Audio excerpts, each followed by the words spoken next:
Welcome back to my podcast.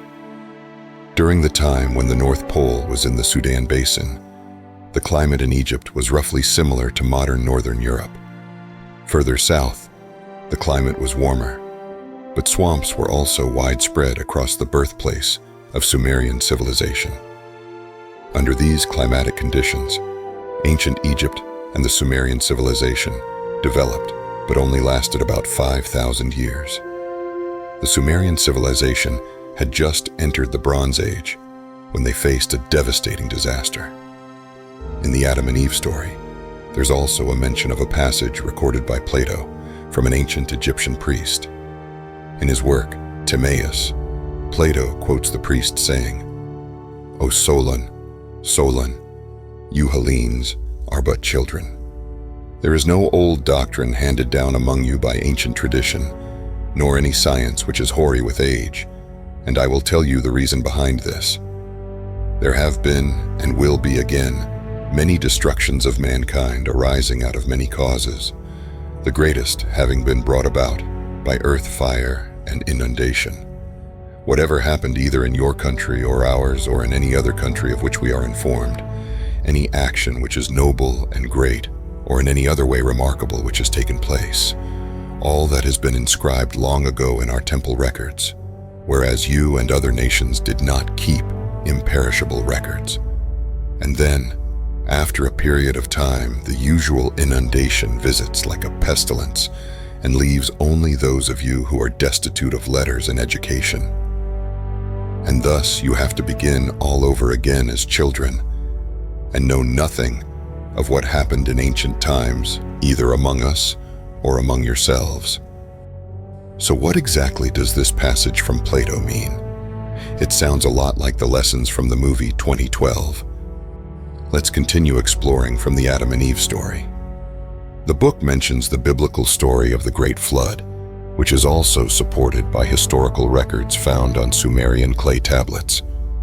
We shared this story in our 2023 series, The Story of Sumer. In the story, Gilgamesh seeks the secret of eternal life and finds Utnapishtim, a wise man who survived the Great Flood. Utnapishtim reveals the truth about the flood to Gilgamesh, and his description strikingly resembles the biblical account. He tells how the benevolent Anunnaki god Enki warned humanity about the impending catastrophic flood. He advised the Sumerian king to disregard worldly possessions and build a huge ark, loading it with various animals, seeds, and essential craftsmen and their families. As predicted, the flood came and lasted 7 days. After it subsided, they first released a swallow, which returned, unable to find land. Then they released a raven, which found land and did not return. Were these Sumerian clay tablet records myth or history? The Adam and Eve story suggests that this reflects the last pole shift about 6,500 years ago, when the North Pole moved from the Sudan Basin to its current location in the Arctic Ocean. During this period, the legacies of ancient Egypt and Atlantis were erased, and civilization restarted in Sumer. The book also reasonably explains the legend of the continent of Mu. Mu, as claimed by the paleontologist Augustus Le Plongeon in 1864, who said he found records in Mayan ruins, was described as being like a turtle in the center of the Pacific Ocean.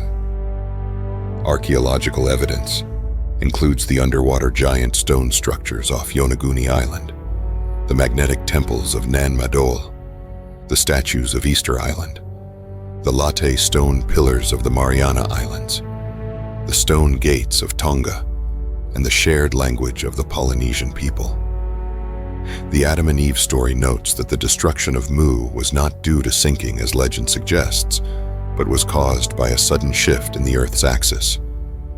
This suggests that our understanding of geological changes might be based on the incorrect theory of gradualism rather than catastrophism. Mu and Atlantis are described as being destroyed in the same pole shift, which occurred 11,500 years ago. At that time, the North Pole moved from Hudson Bay to the Sudan Basin, From this geographical change, Mu was located right at the South Pole. This means that Mu shifted from a temperate or tropical climate at Hudson Bay to an extremely cold environment at the South Pole, where survivors had to endure harsh frozen conditions for 5,000 years. When the North Pole moved again from the Sudan Basin to its current location in the Arctic Ocean, the region underwent two major changes, becoming the vast Pacific Ocean we know today, with all ancient traces lost.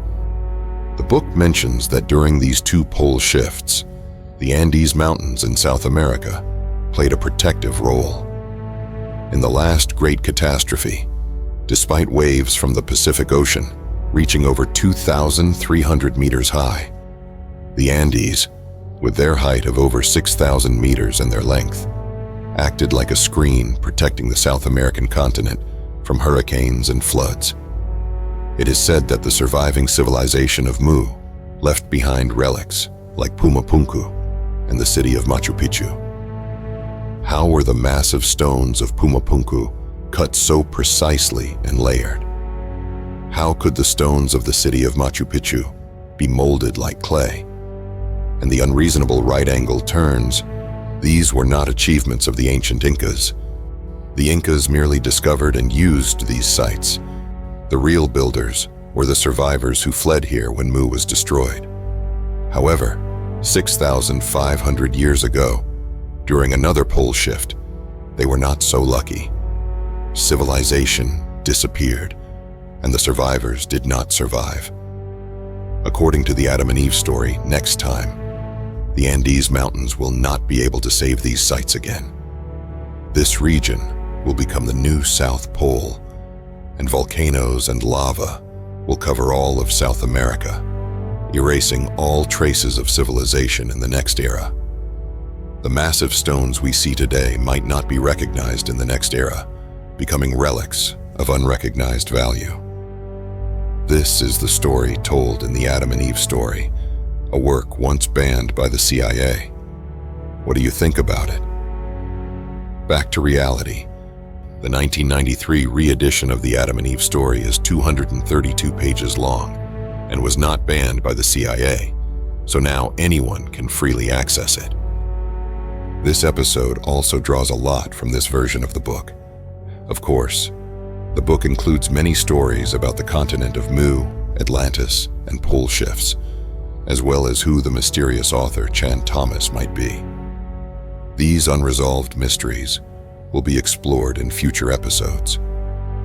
After listening to this episode, when you watch the movie 2012 again, might you feel a sense of what does destruction have to do with you?